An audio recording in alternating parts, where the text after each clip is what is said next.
Hey guys, and welcome to the next tutorial of ethical hacking and penetration testing via Kali Linux. So by far we have come to the almost end of the road, and there are very few topics left for me to go ahead and complete this tutorial. So in of these few topics I will be covering cryptography and database and session hijacking. So what exactly is cryptography? That is the first thing. You may have heard in movies about the encryption and decryption process, or in lots of movies or spy movies, you may have heard that this file is encrypted, we need to crack it, and something or the other thing like that. So, what exactly is cryptography? In movies, they have actually gone way too far ahead and shown a lot of things that's not actually possible in reality. But reality is not that different as well. Cryptography is where security engineering meets mathematics, and it's get quite a hell lot of complicated over here. It provides us with the tools that underlie most modern security protocols, and it is probably the key enabling technology for protecting distributed systems. Yet it is surprisingly hard to do right. So, as we have seen previously, protocols cryptography have always been used to protect the wrong things, or they're used to protect them in the wrong way. So we will be seeing them in this tutorial today. So in this tutorial I'll be teaching you what is cryptography exactly, its history, what are the basic four parts of cryptography, algorithms, strengths, encryption, decryption keys, and the advantages and disadvantages in the end.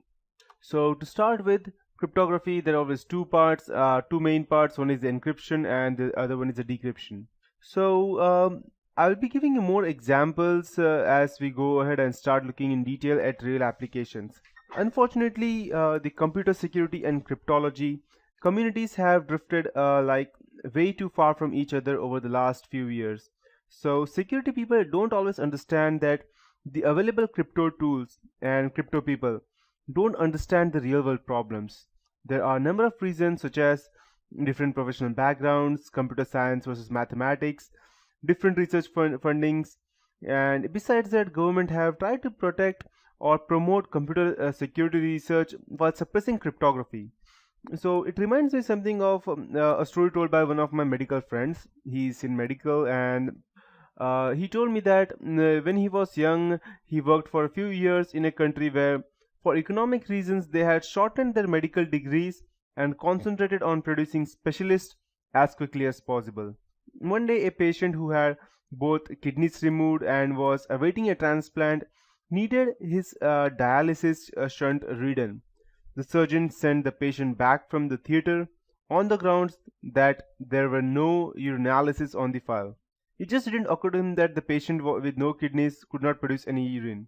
So, just as a doctor needs to understand physiology as well as surgery, so much a security engineer needs to be familiar with cryptography as well as computer security, and much with cryptography as well. So I won't be teaching you cryptology, and these two are two different things, cryptology and cryptography. So I won't go much into mathematics today, and I'll just be explaining the basic institutions and constructions that seem to be the most cause of confusion. If you have to use cryptography in anything reassembling a novel way, then I would strongly recommend that you read a lot more about it. Computer security people often ask for the non-mathematical definitions of a cryptographic terms. The basic terminology is that cryptography refers to science, an art of deciphering or designing ciphers. Cryptanalysis to science and art of breaking them. While cryptology, often shortened to just crypto, is the study of both, that is, cryptanalysis to science and designing ciphers. So the input to an encryption process is commonly called as the plain text, the output is called as the ciphertext. And thereafter, things will get more complicated as I continue with this tutorial. There are n number of cryptographic primitives, basic building blocks such as block ciphers, stream ciphers, or hash functions. Block ciphers may either have one key for both encryption and decryption, in which case they are called as the shared key, and it can be again a secret key or symmetric or asymmetric, or they can have separate keys for encryption and decryption, in which case they are called as the public key or asymmetric key. And thereafter we will have a digital signature scheme, which is a special type of asymmetric crypto primitive.